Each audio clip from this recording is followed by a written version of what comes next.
A pesar de las leyes que protegen a las mujeres, los índices sobre violencia en contra de las mujeres, en todas sus formas, continúan siendo elevados. De acuerdo con el informe presentado, desde el año 2013 al 2015, se contabilizan más de 18.000 mujeres, niñas y adolescentes víctimas de delitos contra la libertad sexual.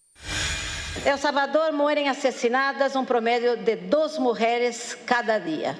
Yo estaba leyendo que España cada 8 horas. E hasta outubro de 2016, contamos já com 589 mulheres fallecidas, uma cifra que supera por muito as vítimas para aquele mesmo período se reportava em 2015. La violencia feminicida, violencia sexual y violencia física son las más denunciadas según los datos del informe. En el periodo 2013 al 2015, en 556 casos de muertes violentas de mujeres han sido calificados inicialmente como feminicidios, y este solo representa el 51.3%.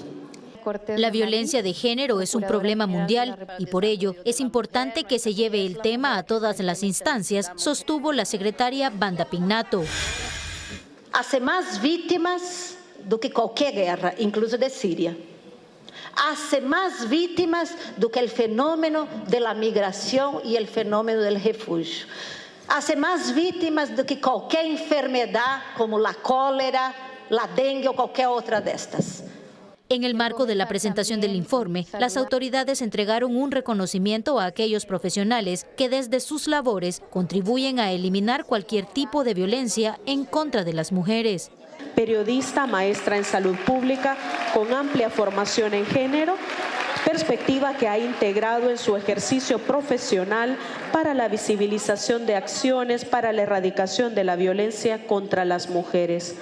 María Teresa Escalona, periodista y presentadora de Gente Ve, recibió el galardón El Tiempo de las Mariposas. Un compromiso más con las mujeres, un agradecimiento a Gente Ve que me da la oportunidad justo de defender los derechos de las mujeres a vivir una vida libre de violencia. Aunque reconocen los avances alcanzados hasta la fecha, están conscientes de que aún falta mucho. Por ejemplo, la secretaria Pinnato llamó al gobierno a incluir en sus estrategias de seguridad la erradicación de la violencia de género. En este sentido, las autoridades reiteraron que es deber de todas las instancias de gobierno, autoridades locales e internacionales, familias y sociedad en general, trabajar de manera conjunta para erradicar todo tipo de violencia hacia las mujeres, adolescentes y niñas. Bueno, estamos aquí en Gente Ve Opiniones, ya vimos la nota de Fabiola Dueñas, una sorpresa, gracias por el reconocimiento. Presento a la directora del ISDEMU, del Instituto Salvadoreño para el Desarrollo de Mujer, quien hoy dio el reconocimiento en varias categorías a varias personas, mujeres y hombres. Bienvenida, buenas noches. Muy buenas noches, qué gusto estar con ustedes, qué gusto estar contigo, María Teresa. Quiero saludar a las mujeres que todos los días luchan para eliminar la violencia, pero también luchan desde lo personal, desde sus cuerpos para eliminarla. Y efectivamente quiero felicitar a Gente Ve porque tienen a una de las presentadoras que además incluye todo el tema de la lucha de los derechos de las mujeres, no importa el tema que abordes. Y parte de eso, los consejos consultivos y con los que nosotras tenemos relación, usted es una de las personas que eligieron para este premio. Esto me parece a nosotras particularmente grato porque además compartimos espacios en el gobierno y en ese gobierno también vemos la lucha que contribuís en la lucha para visibilizar los derechos de las mujeres y por supuesto el tema, el abordaje de la violencia en los medios de comunicación y en el Estado en general es importante abordarlo. En todo caso, un buen merecido reconocimiento. Es el tiempo de las mariposas y hoy te convertiste en una de las mariposas de la lucha contra la violencia hacia las mujeres. Bueno, muchísimas gracias y también queremos presentar a América Romualdo, ya es de la Concertación Feminista Prudencia Ayala. Buenas noches, muchas América. Muchas gracias por la invitación y felicidades, María Teresa, por ese reconocimiento y también a Gente Ve que efectivamente es un canal que programa y avanza en la discusión de los derechos de las mujeres.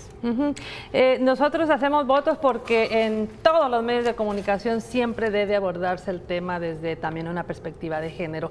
Este 25 de noviembre nos recuerda el asesinato durante la dictadura del dictador Trujillo en República Dominicana, el asesinato de Minerva, de Patria y de María Teresa. Mujeres que dieron la lucha también por los derechos de las mujeres. En ese sentido, yo quisiera hacer un poco de referencia para iniciar la conversación, para después hablar del informe que hoy fue presentado, sobre cuán importante es, Yanira, el conmemorar esta fecha, este 25 y todos los 25 de noviembre. Bueno, antes de contestarte, yo además quiero hacer un reconocimiento internacional a Magali Pineda, una dominicana que hoy ya no está con nosotras, pero quien impulsó desde el movimiento feminista dominicano en un encuentro feminista en Colombia, el que se nombrara, por un lado, el 25 de noviembre, que es cuando asesinan a las hermanas Mirabal, como el Día de la No Violencia, que posteriormente fue retomado por Naciones Unidas, y además, ¿por qué usamos las mariposas y por qué estamos hablando del tiempo? Es que es tiempo de las mariposas, es porque las hermanas Mirabal les decían las mariposas también. Entonces, quiero reconocer, porque Magali, digamos, es una de las pioneras en América Latina, es una mujer que contribuyó mucho a la lucha por los derechos de las mujeres y que desafortunadamente partió recientemente, digamos, de este mundo, murió. Magali Pineda también fue una escuela en El Salvador, particularmente en todo el tema de lucha por las trabajadoras de la maquila, por ejemplo, después en temas de tecnología, de acceso a la tecnología para las mujeres, a las TIC, como les llamaba, y quiero reconocerla porque igual reconocer a las hermanas Mirabal no se puede dejar de reconocer a la Magali Pineda. Muy bien. Bueno, es importante tener un informe. Un informe nos ayuda no solo a conocer las estadísticas y a decir qué mal estamos. Un informe nos ayuda a saber en qué condiciones y cómo está pasando la violencia en el cuerpo de las mujeres y en la vida de las mujeres.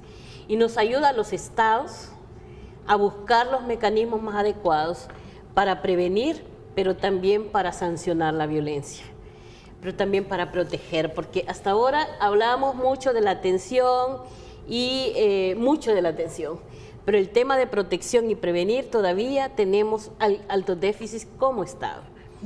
Pero digamos, hemos hecho un avance importante como gobierno y algunas iniciativas importantes como Estado que hemos logrado por lo menos tener una arquitectura importante a nivel nacional.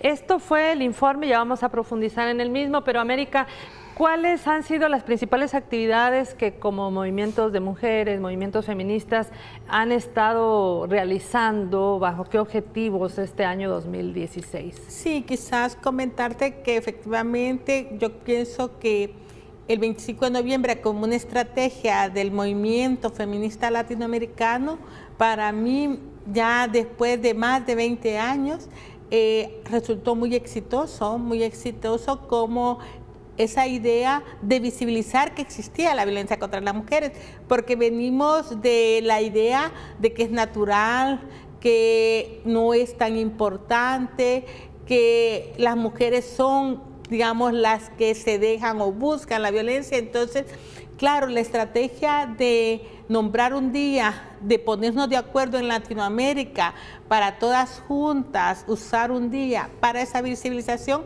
creo que ha sido una estrategia exitosa. Nosotras desde los años 90, ¿verdad?, en El Salvador, y en el 94 que se logró que realmente hubiera un decreto legislativo que dijera que era un día nacional contra la no violencia contra las mujeres.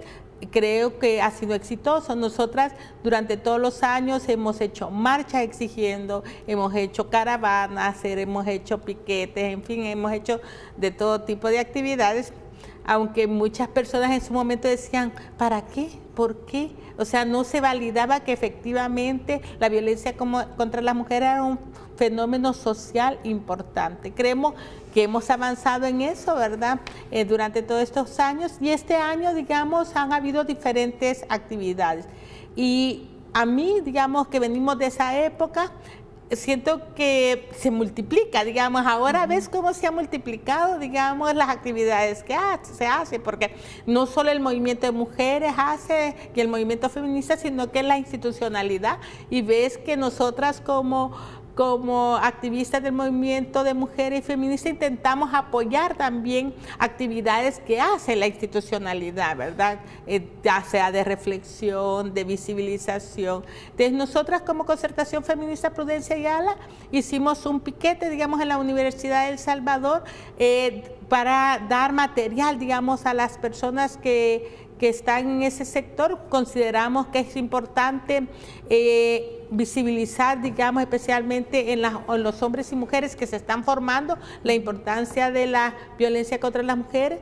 También se han hecho marchas, se ha hecho una marcha que salió de Metrocentro, ¿verdad? También visibilizando diferentes demandas, diferentes exigencias de los diferentes grupos de mujeres, tanto jóvenes, mujeres mayores, mujeres rurales, mujeres trabajadoras del sexo, en fin, de todo tipo de mujeres, y eso son como las actividades, ¿verdad?, que se hacen y siguen teniendo el fin de visibilizar que la violencia contra las mujeres es algo a lo que se le debe dar importancia y a que hay legislación que se debe cumplir, y por eso también nosotras en el comunicado propiamente veíamos que queremos que El Salvador sea un país seguro también para las mujeres, claro, de que fue un poco el cuestionamiento a las políticas públicas también que estamos haciendo en este momento.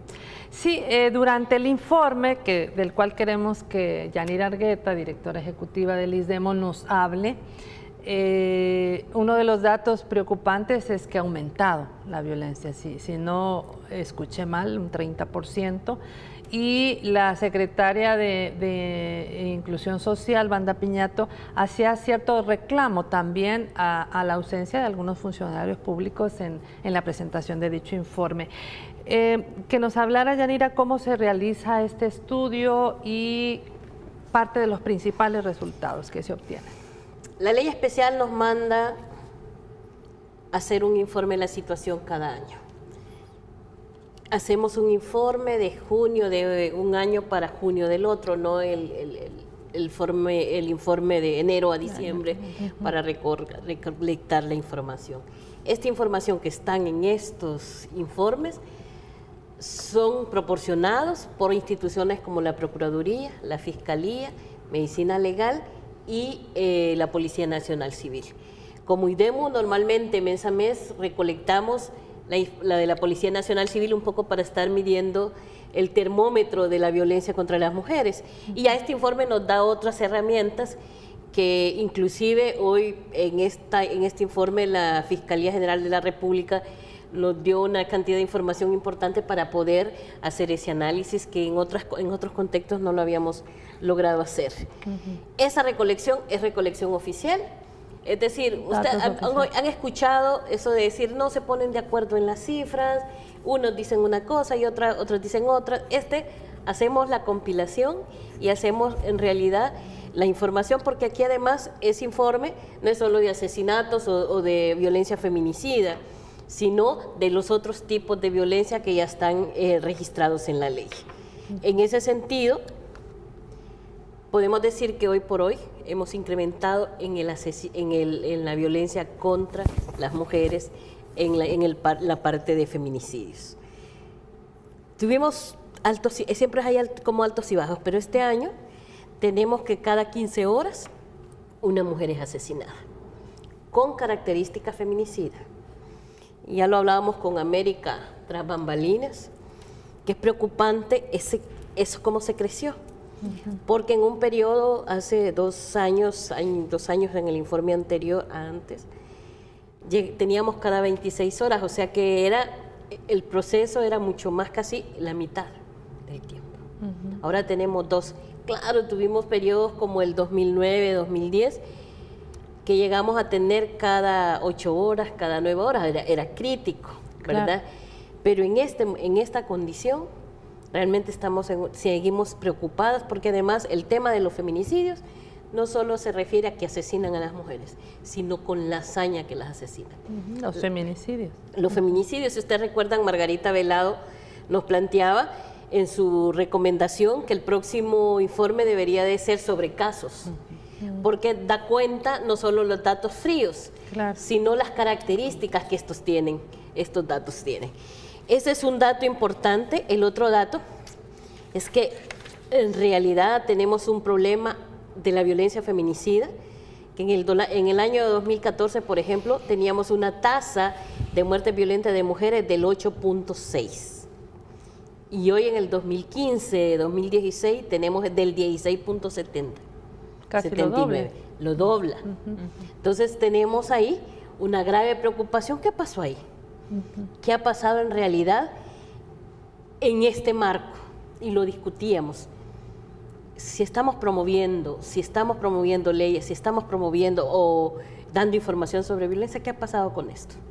Los registros y ¿Podrá ser también un tema de que hay más denuncias, hay más registro, los datos se están dando? O sea, podría haber... En el caso de feminicidio, que es un caso más crítico, nosotras creemos que también es una reacción a la actuación. ¿En qué sentido? El ejercicio de poder que hacen sobre los cuerpos de las mujeres, no importa la edad que tengan, esto que decíamos que el primer territorio que tenemos que defender es el cuerpo, pero también que con esos territorios que ahora vemos, que ya no es la familia tradicional y esto, cuando las mujeres se enfrentan, también están generando feminicidios, pero además se enfrentan al agresor, ¿verdad? Hay muchos de estos agresores que las familias decían, no, pero es que él nunca le había pegado, ¿y cómo es que la mató? Y la mató por celos. Por eso creo que la recomendación de Margarita es importante, porque tenemos que dar cuenta del tipo y condiciones en las que están asesinando a las mujeres y por qué. Pero también quiero hacer un ejercicio en este sentido. Hay un tema que crece la violencia delincuencial, también crece la violencia basada en género, porque el sometimiento de los delincuentes a las mujeres es grave y por eso decimos que la violencia contra las mujeres es mucho más grave que cualquier otro tipo de violencia, porque a los hombres se les mata, se les agrede, pero las mujeres las violan, las golpean, les hacen todo tipo de violencia física, tortura. Es mucho más grave ese tipo de violencia. Entonces, el ejercicio del llamado que hacía la Concertación Prudencia Ayala a que como Estado asumamos la seguridad ciudadana de las mujeres es importante. Y si hablamos del rol del sistema judicial, América, ¿cómo podríamos estar diciendo que los casos se judicializan, las mujeres denuncian porque confían en el sistema judicial? ¿O qué está pasando con los operadores de justicia cuando hay un tema de violencia? Sí, fíjate que todavía, a nuestro juicio, hay bastante debilidad todavía institucional. Hay que recordar que venimos de esta visibilización de la violencia, de hacer análisis de periódicos, porque no había información en las instituciones. Entonces, el primer posicionamiento que decimos, no existe. Bueno, aquí vemos los periódicos y les hacemos un análisis que en los periódicos, contábamos en los periódicos los casos. Y posteriormente, digamos, se ha mejorado bastante el sistema del análisis, ¿verdad? Y eso es también por esta obligación legal que existe.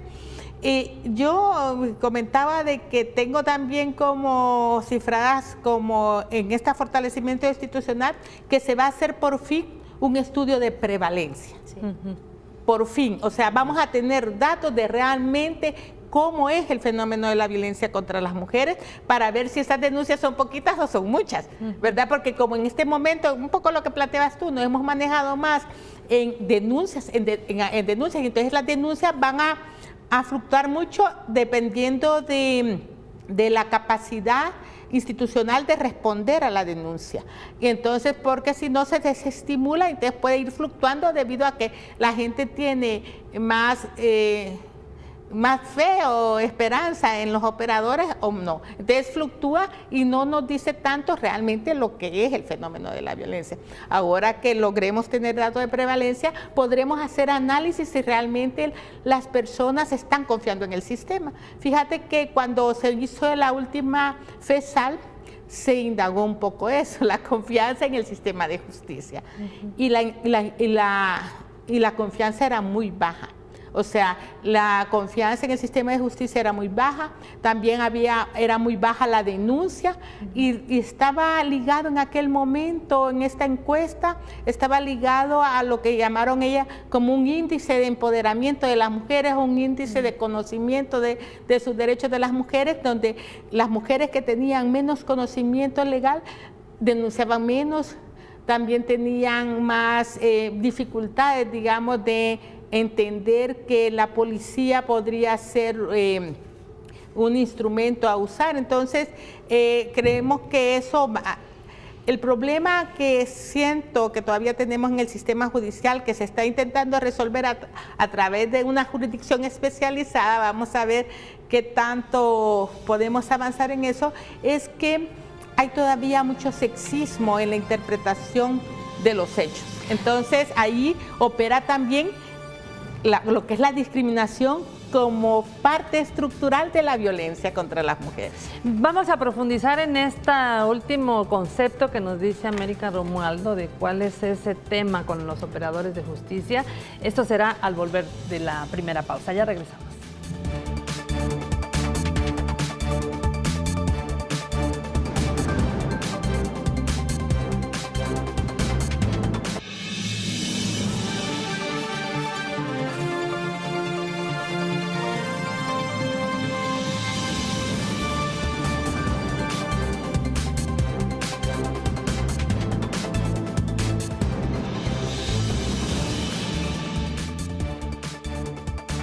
¿Podemos hacer para que medios de comunicación, instituciones gubernamentales, organizaciones de la sociedad civil, contribuyamos todas juntas a frenar la violencia hacia las mujeres? Hablaba antes de irnos a la pausa, América Romualdo, del tema de este tratamiento sexista a las mujeres que denuncian. Si pudieras explicar un poquito más sobre ¿a qué nos referimos con este término? Sí, el sexismo es la forma de tratar menos a las mujeres o de verlas como de menos. Digamos, tal vez se nos hace más común hablar de la palabra racismo, que es como tratar menor a una persona por el hecho de un color de la piel. Pues el sexismo es igual, digamos, es la forma de tratar con menosprecio a una mujer solo por ser mujer. Entonces hay como muchos mecanismos del sexismo. Y una cosa que es el doble parámetro, que es como interpretar de forma diferente las cosas que hacen las mujeres que las cosas que hacen los hombres, es parte de ese sexismo. Entonces muchas veces los jueces o juezas que a veces ven los procesos dicen, no es que esta mujer, ¿para qué salió de su casa? Si tiene que estar en su casa. Digamos, ¿y por qué se vistió así? Y no piensa, bueno, los hombres también salen de sus casas, o sea, no tratan a las mujeres con la dignidad de ser personas o de seres humanos, sino que con unos mandatos que la sociedad establece para que las mujeres sean sumisas. Entonces eso es muchas veces que las resoluciones que hacen los juzgadores van tendiendo a eso. Y también una cosa, que a pesar de que ya las convenciones que tenemos tienen años de ser ley de la República, los operadores de justicia todavía se resisten en aplicar la Convención de Belén do Pará en las resoluciones o aplicar las mismas CEDAW en las resoluciones. Por eso al final se tuvieron que hacer leyes secundarias para que se haga algo de aplicación de los derechos de las mujeres. Y es solo porque se considera que esas resoluciones no son tan importantes porque son de derechos de las mujeres. Yanira, y en ese sentido, ¿será que no ha habido inversión en formar a los operadores de justicia? ¿O qué ha pasado? Yo creo que el sector que más inversión en formación ha tenido es el sector justicia. Y ahí podemos decir que ha tenido más que el área de educación o la de salud. Porque si nos acordamos, digamos casi desde el 98 para acá, ha habido un proceso de inversión permanente, pero el tema de la interpretación no tiene que ver solo con la formación, sino con el tema de tu creencia personal. Y muchas veces la aplicación está a partir de lo que vos crees, y en el caso de la violencia de las mujeres, lo naturaliza. Y como asumen que el cuerpo les pertenece, es un objeto que pertenece a los hombres, no importa cuántos y quiénes sean, pero le pertenece a los hombres, en ese sentido, hay un manejo de la ley y de la aplicación de la ley con mucha discriminación. Y aquí quiero ligar otro tema, y tiene que ver con el estudio que también recientemente se dio a conocer de las uniones en niñas y adolescentes, maternidad y unión en niñas y adolescentes, consecuencia en la vulneración de sus derechos, se llamó el estudio. ¿Cómo naturalizan también el hecho de que una niña de 10, 11, 12, 13, 14 años pueda quedar embarazada? Y no solo quedar embarazada, porque aquí las uniones tempranas también inclusive es, aunque no estén embarazadas. Ajá. Tenemos casos que las niñas han tenido inclusive 10, 11, 12 años, que las han acompañado, porque no todas se casan. El nivel de bodas formales, aunque la ley dice que aunque estés de unión libre, es formal, ¿verdad? Uh-huh. Y en ese sentido tenemos unas niñas casadas, muchas veces por el uso de los cuerpos. Y cuando uno revisa el tema de la violencia y las agresiones sexuales, puede revisar que, por ejemplo, en El Salvador, 15 casos de violencia, de agresiones sexuales diarias hay. Y si a eso le sumamos que, por ejemplo, reportan más de 25,000 niñas de 10 a 19 años que salieron embarazadas, estamos haciendo un paralelo de que naturalizamos inclusive el embarazo y las uniones tempranas en niñas. Hay que hacer reformas a la ley, pero también hay que hacer reformas en la visión de los derechos que tiene una sociedad, particularmente las familias. En todo caso debía ser prohibido. Debe ser prohibido, porque nos asustamos con el Medio Oriente, que terrible, cómo se casan las niñas, y en las redes sociales ahí aparecen, y dice, y eso, miren lo que pasa, eso pasa aquí. Y eso pasa y la ley protege eso.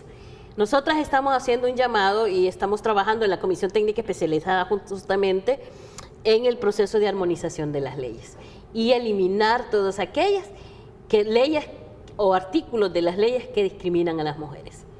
Inclusive aquí hay un proceso de discriminación que también es violencia institucional, cuando a las niñas, por ejemplo, se les expulsa del sistema educativo. Y la expulsión no es decir, mire, usted no puede venir, porque pasa. Tenemos casos concretos en estos momentos donde o porque estaba embarazada o porque cualquier cosa que ha estado pasando con las niñas, el caso de la niña que hicieron el escándalo del aborto y que no era aborto. Ajá. Y que después el mismo centro educativo la castigó, desde la directora y la comunidad educativa, tanto que no la dejaban entrar al centro escolar porque era vergüenza. ¿Quién expulsó a esa niña? ¿Las leyes la expulsaron? No, la expulsaron las creencias de las personas que están en esos centros educativos. Uh-huh. Lo mismo pasa cuando salen embarazadas, y aquí hay un fenómeno más crítico. Una niña y adolescente que se embaraza y está en el sistema educativo, por supuesto que se va a ir del sistema educativo, porque el país, primero, no tiene arquitectura de cuidado. ¿Qué implica?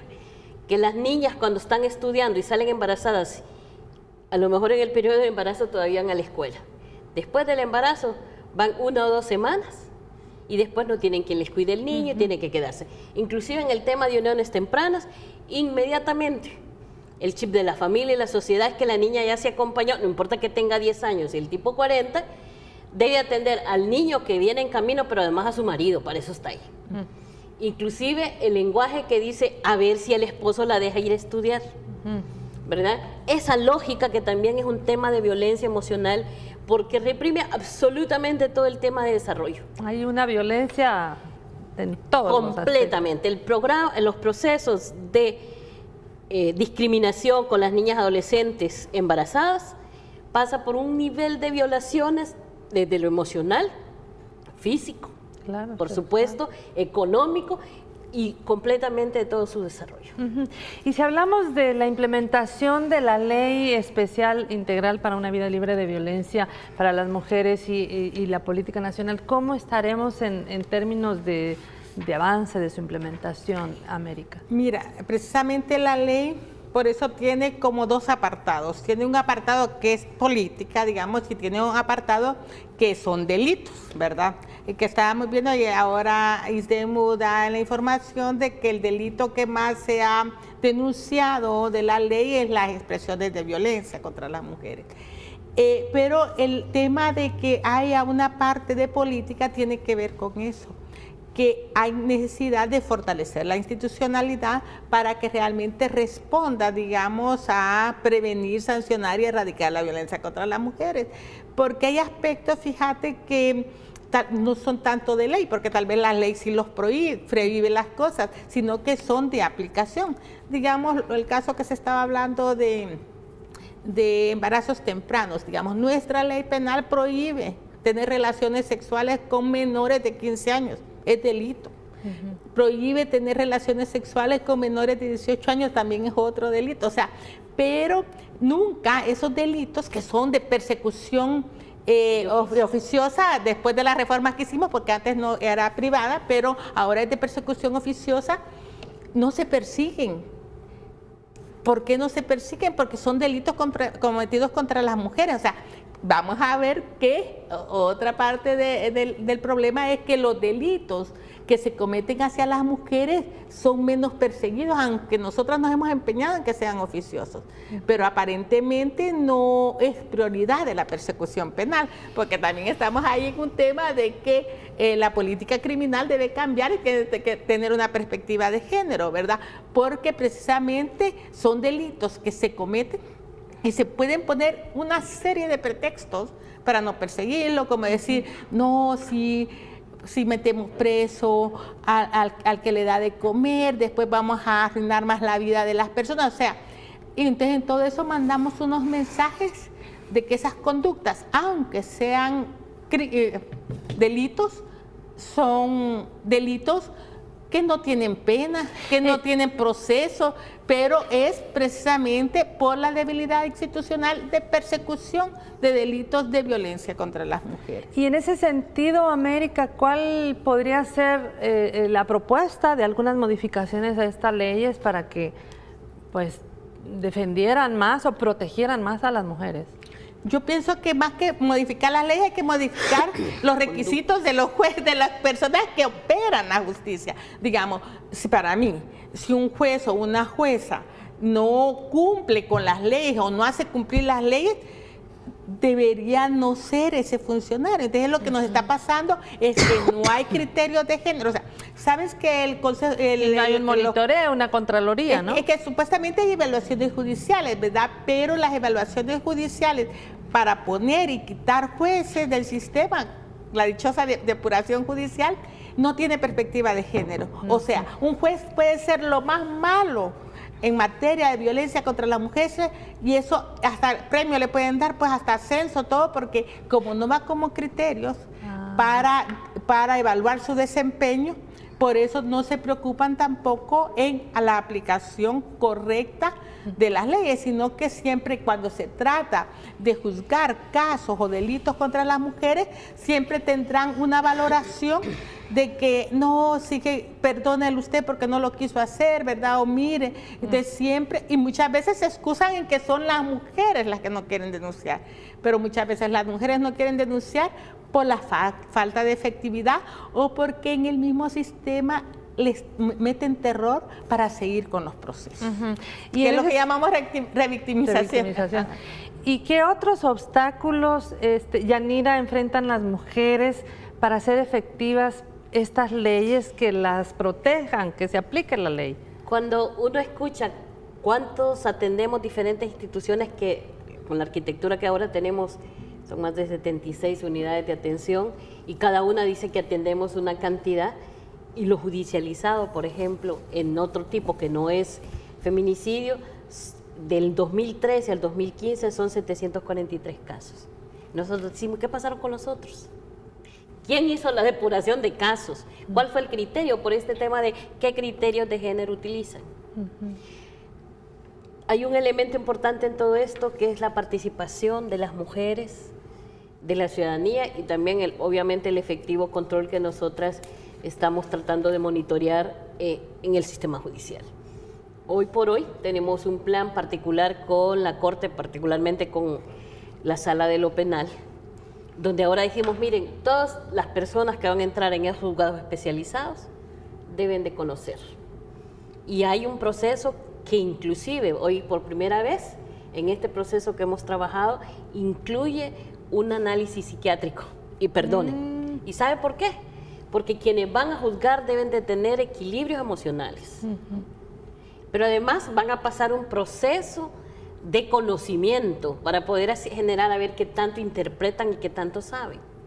Creo que ese es un muy buen paso, porque ya no es el amiguito que entra a ser juez o a ser en el área psicológica, sino ya debería tener algunos criterios, y esos criterios son importantes. Yo en ese sentido, la Sala de lo Penal ha hecho un avance importante en esa materia. ¿Y qué otros aspectos, Yanira, en términos de la política pública, podemos hablar que se ha avanzado para realmente garantizar la igualdad de género, la equidad para el tratamiento hacia las mujeres? ¿Cómo avanza la política Fíjate pública? Que aquí hay elementos importantes que nosotras podemos decir, bueno, a lo mejor no es que tengan tanto impacto, pero sí los tiene. Y yo quiero comentar justamente de lo que estábamos hablando. El hecho que hayan denuncias por expresiones de violencia, ya hay un avance. ¿Por qué razón? Estas campañas, digo, todo lo que de alguna manera hemos hecho, las instituciones del Estado y la sociedad civil, ha ayudado a que las mujeres actúen, que no esperan que le golpeen, que la violen, que intenten asesinarla, sino actúan. Esa parte es importante, pero también es importante que quien recibe esa denuncia asume la responsabilidad del análisis, justamente de ese análisis mucho más crítico, porque en esa parte es importante reconocer, pero además hay un tema más que ahora hemos avanzado. Antes teníamos en un mismo programa atendíamos al victimario y a la víctima. La ley de violencia intrafamiliar lo planteaba. Había que dar tratamiento y a veces la misma psicóloga atendía a los dos, para empezar. Eso es una cosa que ya cambió. Todavía hay algunos, pero eso ya ha ido cambiando. Pero el otro tema que tiene que ver con que todo es un enfoque punitivo y tenemos éxito si hay o no juicio y no pensamos en las víctimas, porque hacemos suma. Hoy por hoy hay ya varias instituciones que la víctima puede llegar y decir no quiero denunciar porque tiene miedo. Y tiene toda la razón por el tipo de violencia que hay, que están ejerciendo sobre ellas. Y antes decíamos, no, es que si usted no pone la denuncia, no la podemos atender. Ha cambiado la concepción, primero es la víctima. Y esa es una concepción central del derecho. No defendemos los procedimientos, defendemos a la víctima. Y en ese sentido creo que hay un buen avance. Muy bien. Con esto nos vamos al segundo y último corte. Ya regresamos. Tenemos varios temas que no sé si nos va a alcanzar a tocar, pero ya regresamos.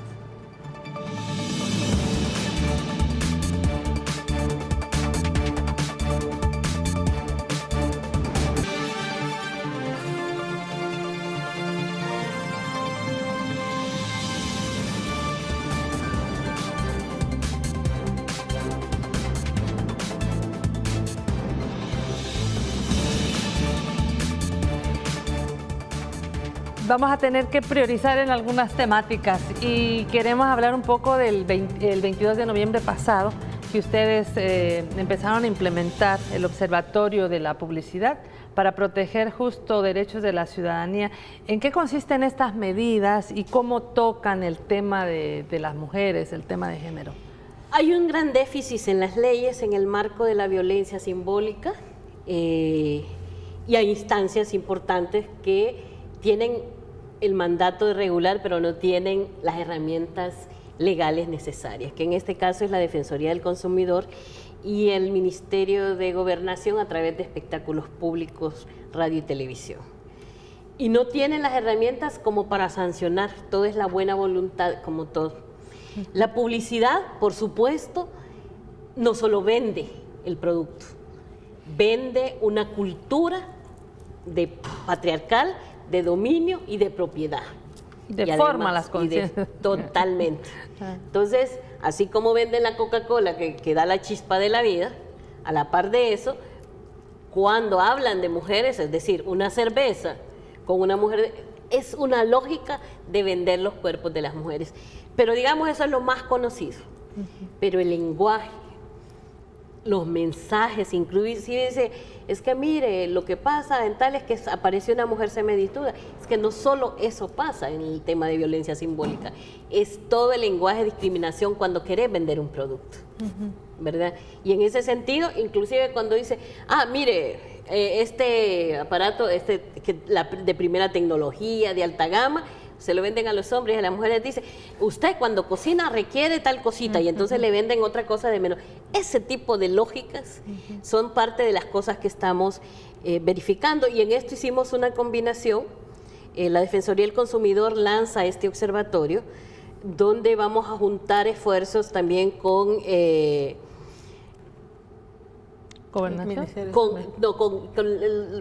con el Ministerio de Gobernación vamos a hacer otro esfuerzo, pero particularmente con el de medicamentos, con la Dirección Nacional de Medicamentos, para combinar un ejercicio del uso de la imagen o de la violencia simbólica en el tema de publicidad.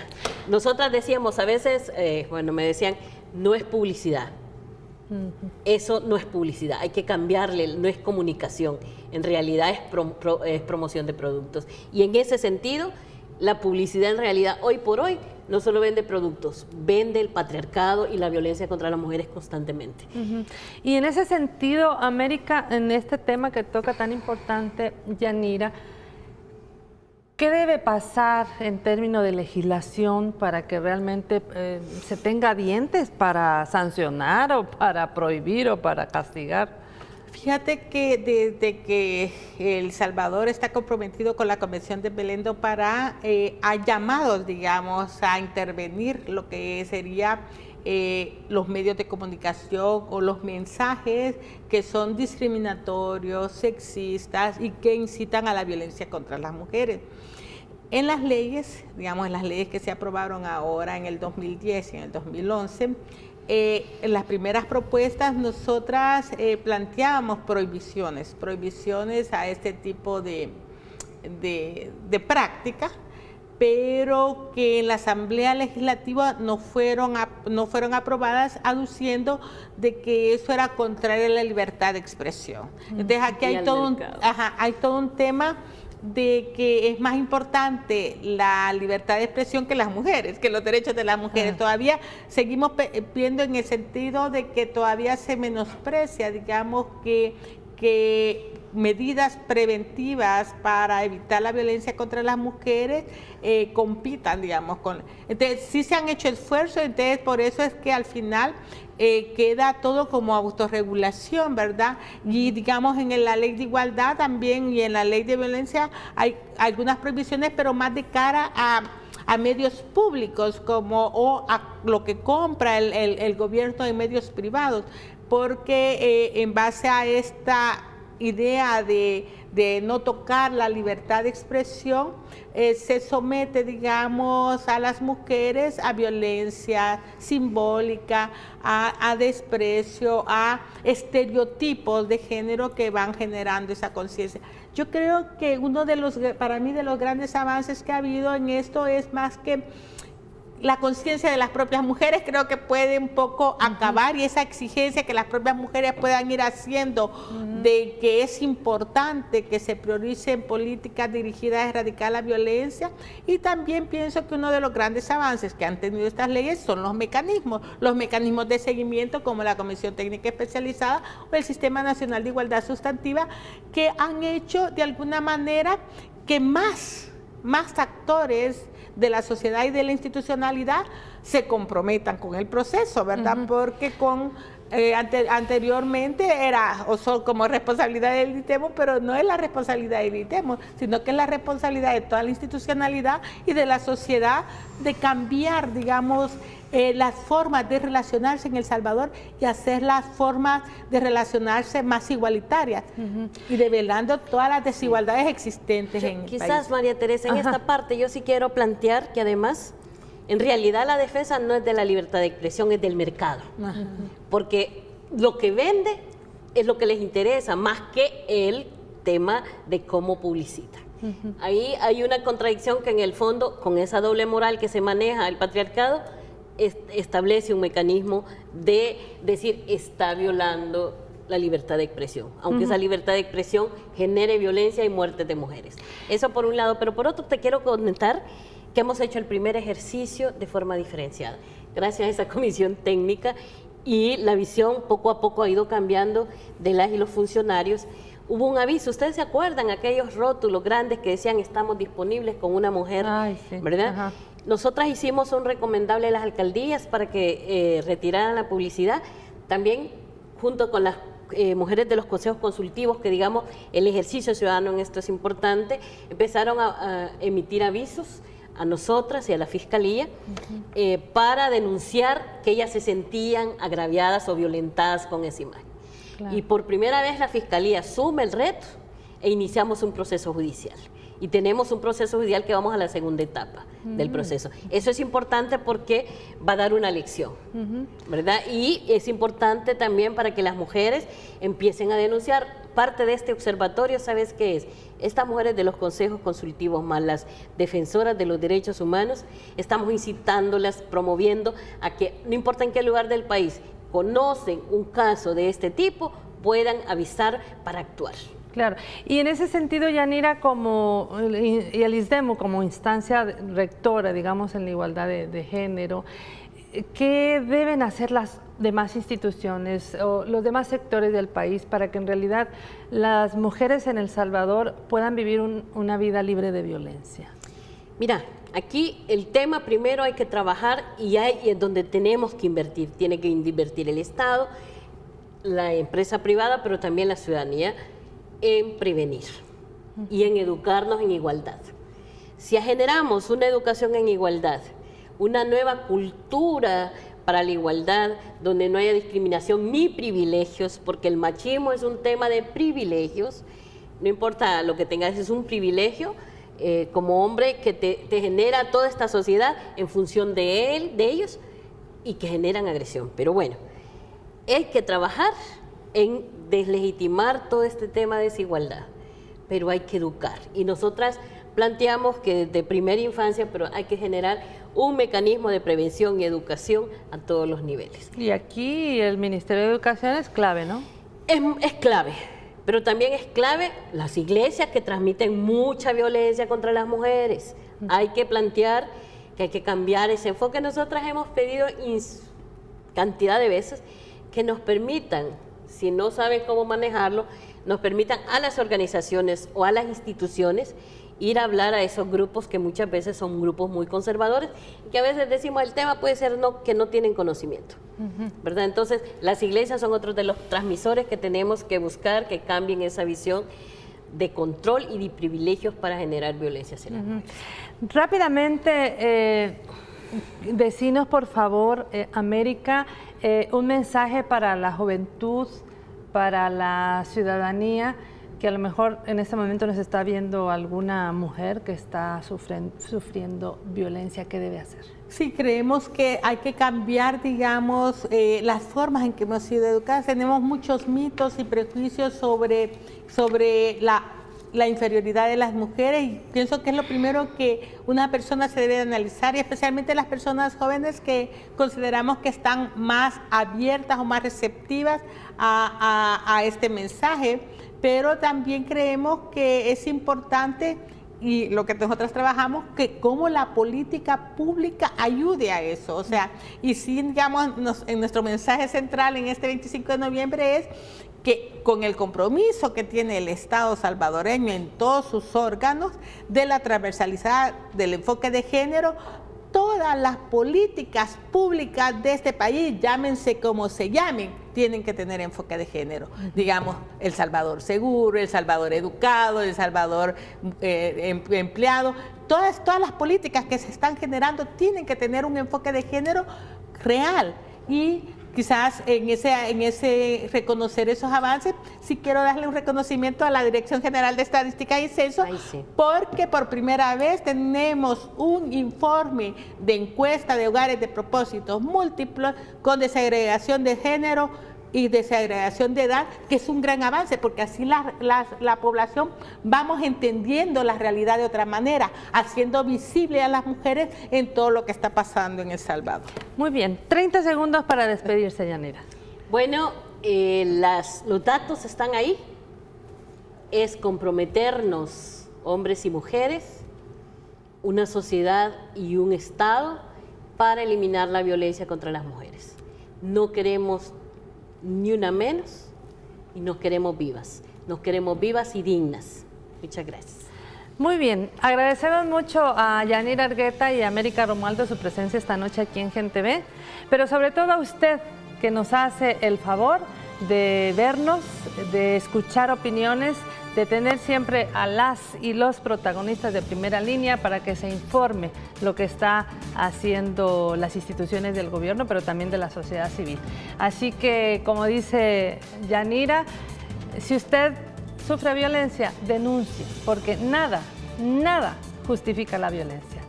Buenas noches y nos estamos viendo el próximo lunes a las 7 de la noche y esta entrevista en retransmisión a las 7 de la mañana. Gracias por su sintonía.